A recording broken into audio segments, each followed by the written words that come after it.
Gratitude is one of the most overlooked and key principles to your success. If your goal is to be a millionaire and you start out making $20,000 a year and then God gets you to 50, but you mad because you ain't a millionaire. But hold up, man. Do you not remember that just a minute ago you didn't have but 20? So you got to show gratitude for the 50. Then somehow, by the grace of God, you get to 150. It's people making 150 who used to be dead broke, mad because they not a millionaire. Hold up, partner. Do you remember when you was just making the 50? Now you done triple that, and you got to understand that there's joy in the journey. So if you don't show the proper amount of gratitude, you're never going to be happy. You're never going to be content. And after a while, man, God going to get tired.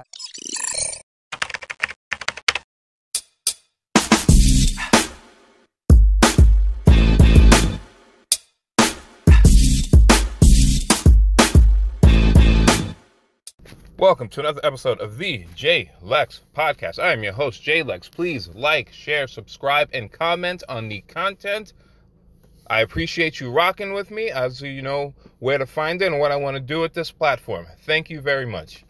Today's episode, the importance of humility. Now, some of you might think, well, he's talking about just, I'm not talking about being, I'm not talking about being a pushover. I'm not talking about that. I don't have a problem with people wanting to swag a little bit. I don't have a problem with people being confident. In fact, you should be confident. It took me a long time to get to that space where I am confident and I can speak confidently. I have no problems with people, boasting about their accomplishments. That is necessary.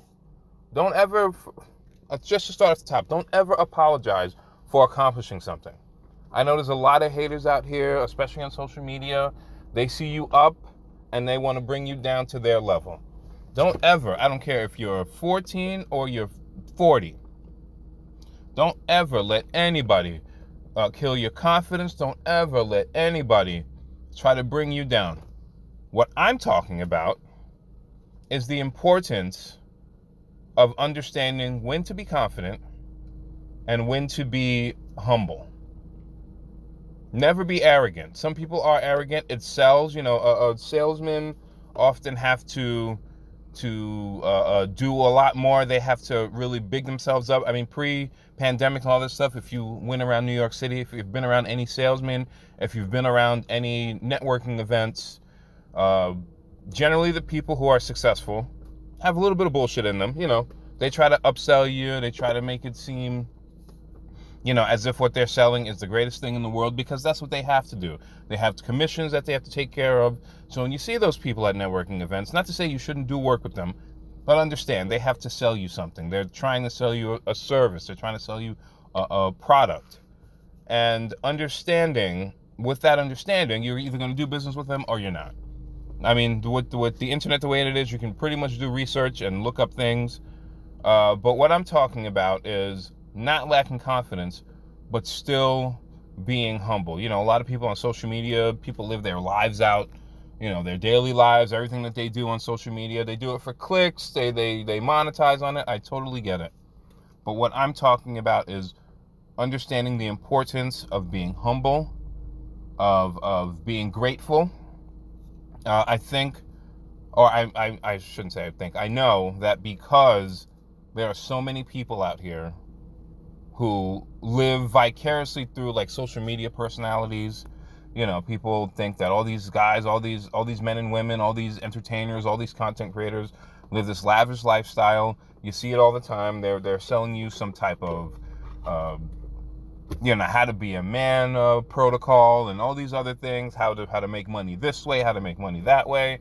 And they point to, I make, money on Amazon drop shipping, and I make this much a month, and they don't ever tell you like all the back work that you have, or the leg work you have to put in behind the scenes in order to make that work. So they make it seem like, it's quick money, you can make money so quickly and blah, blah, blah. Understanding the importance, however, you have to understand the importance, well, first off, they're selling you, pipe dreams. You really have to work hard with those things. But understanding when to be confident, how to be confident, and when to be humble. You should always be humble. You should always be grateful. That can be through how you grew up in terms of your religion. It could just be through experiences, because rest assured, I don't care how confident you are, life is going to humble you quick. There's nothing more humbling than watching a loved one pass, possibly getting into some type of car accident or something along those lines, because tomorrow's not promised. And you could be walking across the street minding your business, and then just like that, it's over. Like all the hard work you put in, everything along those lines, it could be done. So understanding the importance of being humble, understanding the importance of being appreciative of what you have in your life. Because like I said, I'll give you an example. You have a lot of people, and when the 2008 crisis hit, the housing crisis, who live lavishly, who lived above their means, and they were probably making good money, but lived above their means, did everything that they wanted to, spent all kinds of money, and then the housing bubble hit, and all of a sudden, that $100K a year you're making at $250, all those properties that people were buying, with like zero money down and all that other stuff, all that came crashing down very quickly. People's credit got bad. People went into poverty quickly because they didn't have a backup plan. You would see these people out. They would be spending crazy amounts of money at the bar, buying bottle service, going crazy, trying to impress all types of people, because that's part of in particular in the finance world. You have to show out. You have to spend large amounts of money in a lot of cases in order to bring in clients. I think I've talked about it previously on the podcast. People who are in areas where there's like huge, like they're a huge financial hub, like in New York City or in a place like Greenwich, Connecticut, or in Orange County. All these people, go and drive through those places. You don't have to live there or anything like that, but drive through Greenwich, Connecticut. You know who the people are who have money, or are you're under the assumption they have money, versus people who don't live there, or who are like the help, basically. All right, you'll see a Toyota Camry, a used Toyota Camry, right next to a BMW. Most of these things are leased for tax purposes, but these people who are in the financial sector have to give off the impression that they're making money in order to get people to join their hedge fund, to allow them to use their money and to join them and use their money to build wealth in the stock market. And if you're riding around, unless you're already a name, like, you have to show out. So you've got the leased Aston Martin, you've got the Rolex watch, you've got, you're eating at all the expensive restaurants that are, they're okay. I've been to a couple of them. They're all right. I like Stanford personally, a little younger, a little more, not as arrogant as a Greenwich is, or Greenwich, as I like to say, because they call it Greenwich to make it sound different. But Greenwich, places like that. These places, certain parts of New York City, where, everything, you go to these places and people are just, it's wall to wall, or used to be wall to wall before the pandemic. Wall to wall, spending all kinds of money, bottle service. I mean, even that stuff has had to come down a little bit just because of all the regulations that they have. You can only imagine what it was like with no cell phones, and, and you had car service, and people had those power lunches where they were drinking martinis at noon. But there's an understanding that it has to be done. That's the game that you have to play in order to bring in money. You spend a little bit money, then you get more back, basically. But what I'm talking about today is the understanding and the importance of staying humble, of being true to yourself. Now, some people are going to get this and going to be like, whatever. You don't have any clue what you're talking about. I'm going to continue to do what I do. And I respect that. I respect it. I understand it. I understand why you believe that. And I'm cool with it.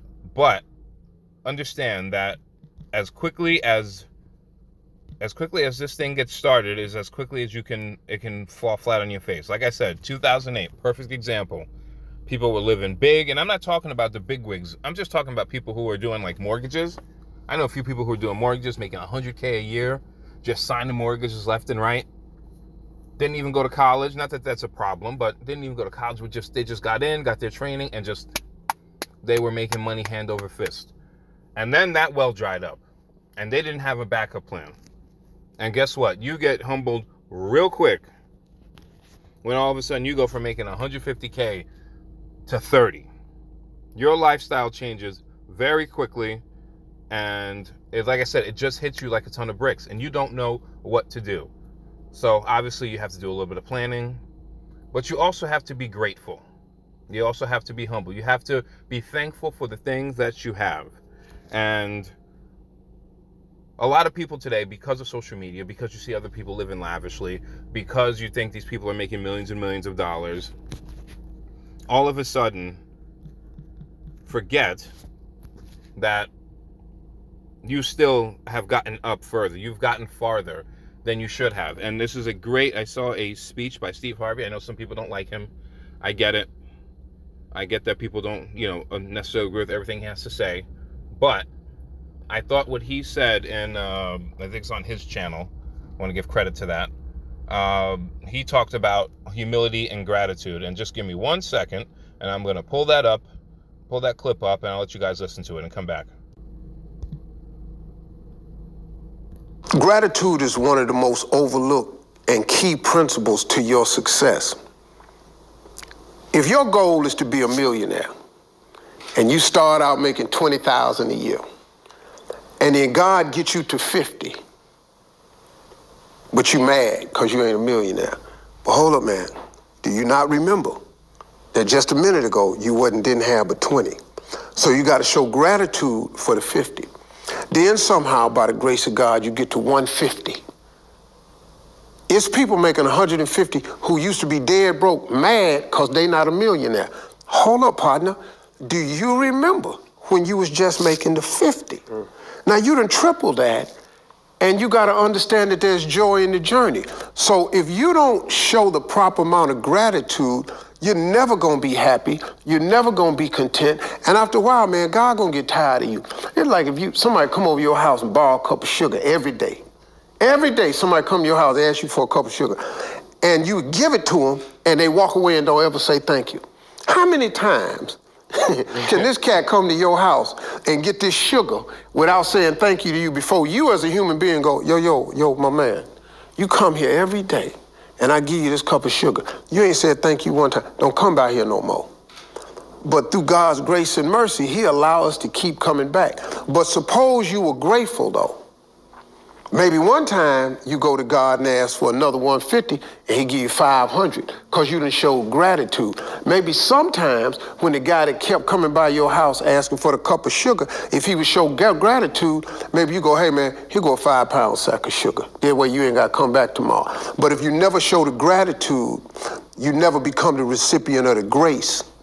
And the grace is what you need on top of that helps you get to the next level and take you place. My wife asked me the other day, because I just turned 65, right? And I was talking to my wife and I said, baby, I was just kind of got a little throwed off a little bit, because even I'm human, I got a little throwed off. I said, baby, I just turned 65 and I really was wanting a little bit more to be popped off by now. She said, wait a minute, hold up, Steve. Wait a minute, hold up. She said, wait a minute, let me ask you something.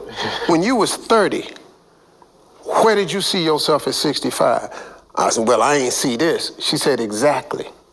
She said, so you can want all you want, but you need to go outside and just drive around and go get in some of your cars and see how you fly and just take a look around, and I think you'll be all right. And I went on and sat down.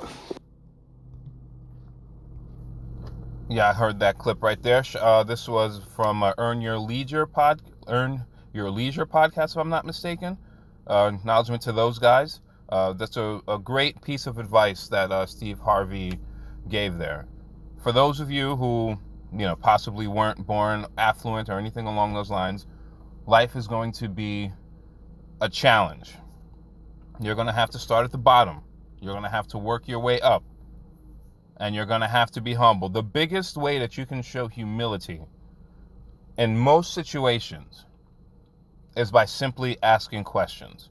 If you are around people who know something, I don't care what the profession is, or whatever it is that you're interested in, I don't care if it's medical, I don't care if it's financial, I don't care if it's entertainment, pick whatever industry you want, podcasting, whatever it is. If you can get around people who already know and start to ask them questions, because now you're showing interest. That is a level of humility. People don't think that's humility. You think you're just asking questions. No, you're being humble. Ask one of those people who's very successful, very popular, whatever the case might be in their particular industry. Ask them out to lunch. I've done this in the past. And go and ask them questions. Yes, you're gonna be out there and you're gonna be, shooting. You're gonna, ask questions. You're gonna see how the family's doing, everything along those lines. But then get to the meat of what you're trying to accomplish. You need information. And the greatest way to get information is not just through the internet. Yes, you can Google just about anything that you want to. We know this already. But when you are able to get it from a person who lives that life, whatever that life might be, when you're able to get that information from them directly, it hits different. Now you can learn the ins and outs of that particular industry. You can learn the politics of it. That's a big thing that you learn by doing. You can go and get a master's degree, you can go get a doctorate, but until you start working in that industry, one of the things that I learned from other people who are in the financial sector or in the business sector is they used to, right after high school, go to college. After college, go straight into grad school. What ended up happening was people weren't getting the experience necessary. So what ended up happening is they would have to go, instead, a lot of these master degree programs and doctorate programs wanted people to go and gain experience in that particular field before they actually went into post bachelor school, basically.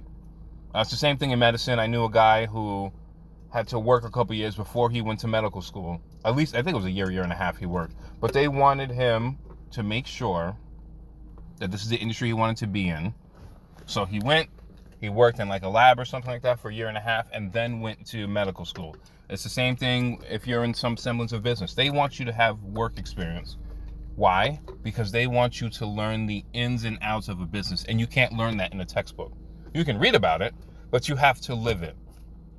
You have to. That's why they a lot of these jobs they do unpaid internships, which I don't completely agree with, because I think it's unfair to ask somebody to flip the bill for getting into the city or whatever particular place that they're in, having to do transportation and all this other stuff, and then they got to do the grunt work and they don't get paid for it. I know that's the case with broadcasting. If you go to a big school like Syracuse, you have to go and do for the most part unpaid internships, and unless you have somebody helping you, like your parents or other loved ones, things along those lines financially, it's very difficult to be able to survive on that. You have a life outside of that job. You have to, you want to go out, you want to, especially if you have student loans or other forms of debt, you got to pay that, and it's very difficult to do when you're on your own. So I think there should be a little something, a little stipend, a tiny thing just to get you over. Obviously, you're not going to make thousands of dollars, or for that matter, hundreds of thousands of dollars, but there should be something there. But the grunt work that you do in those places is the experience that you need in order to move forward. So when you're in those positions, especially if it's unpaid, ask a lot of questions. Be annoying.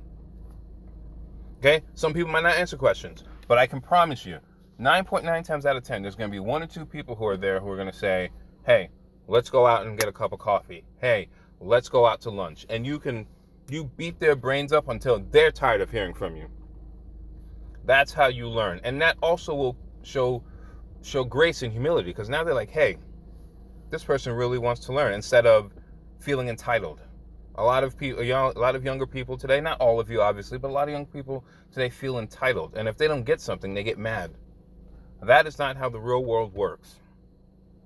You have to show a level of humility, a level of graciousness, a level of being thankful for being in that position. Even if you don't think about it, even if you don't believe that in your head, those individuals want to see you be humble. Those individuals want to see you show just a tiny bit. I know I've used the word a lot of times, gratitude. They want you to show an appreciation. There it is. They want you to show an appreciation for the position that you're in, because in most cases, there's thousands of people jockeying for where you are. They're trying, life is a competition, as I mentioned before. They're jockeying for that position that you're in. And they're going to try to take it the moment that you either slip up or something goes awry, and they're going to try to take your spot. And that's just the way it is. There's nothing wrong with that, as long as they're not, going behind your back and trying to sully your reputation. But that's just how life works. And sometimes you're going to fall flat on your face. Whether you're an entrepreneur, whether you work for somebody. I remember going to a couple networking events, and a couple students from Iona College, which is out in New Rochelle, New York, came to the event that we were holding. This was a couple years ago. This is before everything went crazy. And they're 19, so I understand. But they came to the event. They weren't dressed up. I mean, they were dressed up in, like, one of the guys had, like, his hair slicked back with a pair of sunglasses on inside, and he had like a bomber's jacket, like one of those Letterman jackets that you used to wear in high school. It didn't particularly bother me because I understood, they're younger, and they were in an entrepreneurial program at the Iona College, which, whatever. But you could just see, like I said, they're 19, 20, so I don't expect them to be as humble. But once again, if you take that attitude when you're 22, 23, 25, it's going to be difficult to make those connections because people are going to automatically be turned off by it, and they're just going to walk away. When you're going to network, there's a level of humility that you have to have. And that just comes with time. That comes with being around people. That comes with, rejection.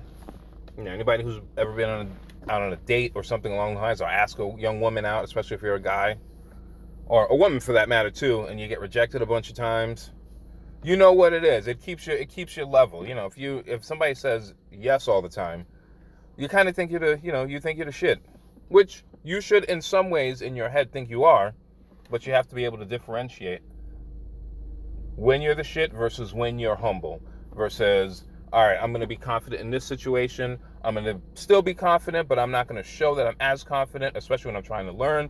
You have to learn how to differentiate based upon the situation, just so you can continue to move forward, so that you can continue to learn and grow. If you want to be an entrepreneur, I don't care how confident you might be, you still need other people. And if you piss people off enough, they're not going to want to do business with you. They're not going to be around you. They're not going to want to hang around you. They're not going to want to refer you to other people. Most forms of being an entrepreneur is service. Whether you're a doctor, whether you're a bartender, whether you're, a tutor, whatever the case might be, you need referrals. You might be a teacher at day and you might tutor at night. That tutoring is your entrepreneurial venture. You need people in there. You need the students in there in order for you to make that additional money. You can't be arrogant doing that. You have to be somewhat humble. You have to be gracious. Sometimes people aren't going to be nice to you. It happens all the time. I told you I'm a certified fitness professional. Sometimes people are not nice. They're rude to you. And there's a certain level of rudeness that you're going to have to deal with in life. More times than not, people are really cool.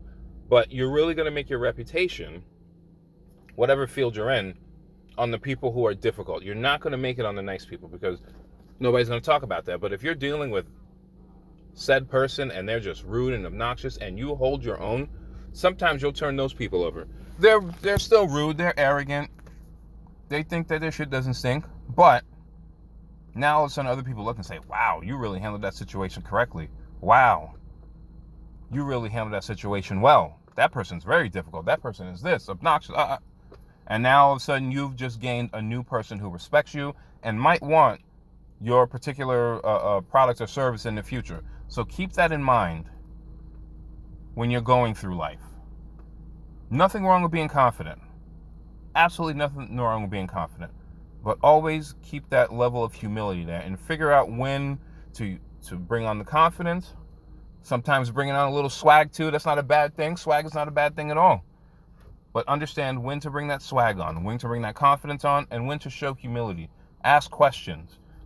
Take notes. You know, I know everybody's on their phones now, but if you're going to a situation, bring a legal pad and a pen. You'd be surprised. People, especially older individuals from a different generation where not everything was on an iPad or a tablet, will sit there and respect you because you're taking physical notes. You know, you're showing interest. You're showing that you're trying to retain something versus, oh, I'm just recording it, or I'm putting it in my phone. Because you could, you know, if you have like a notes thing in your iPhone or your Android, there's probably a bunch of notes in there, groceries, things along those lines. You might forget. But if you got a legal pad in front of you, one of those big, ugly, yellow legal pads, or a notebook of some kind, that person's like, wow, this person really is taking interest in this. Wow, this person is really understanding, or this person is really showing that they're interested in things I'm saying. Like, you know, for most of us who've gone to college, there was nothing worse than having to sit in one of those classes early in the morning and almost falling asleep because, you know, it was, you know, Western Civ or some kind of philosophy class, and you're just trying to go through the motions. But if it's something that interests you, you sit in the front row, you take notes, you ask questions. That professor, whoever he, she, or they might be, looks and says, I'm going to take interest in that student. And a class of 200, depending upon the size of the college you went to or university, it's very hard to differentiate yourself from 200 other faces. You're sitting in the front or near the front. You're taking notes. You're going to see them during their office hours during the week.